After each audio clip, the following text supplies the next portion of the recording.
جوانوں، یہ وقت فیس بک پر لطف اندوز ہونے کا نہیں ہے اور نہ ہی یہ وقت حکومت کو للکارنے کا ہے۔ میاں، یہ وقت ایک قوم بن کر اس بحران سے نمٹنے کا ہے۔ جوانوں، اب یہ وقت توبہ کرنے کا ہے، یہ وقت اللہ کو راضی کرنے کا ہے۔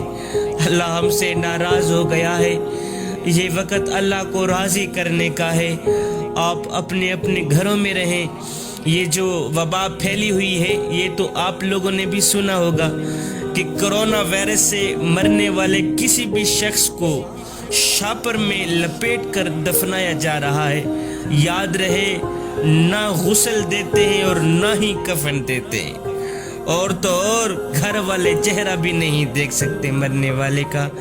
تو اللہ تعالی ہمیں اس موذی مرض سے بچائے۔ جوانوں، احتیاطی تدابیر پر آپ لوگ عمل کریں، کہیں ایسا نہ ہو کہ 4 دن بعد حشر یہ ہو کہ نہ کفن ہو نہ دفن کرنے والے ہوں۔ شبیر قمر بخاری کے بیانات سننے کے لیے ہمارا آفیشیل پیج لائک کریں اور ثواب کی نیت سے ویڈیو کو شیئر ضرور کریں۔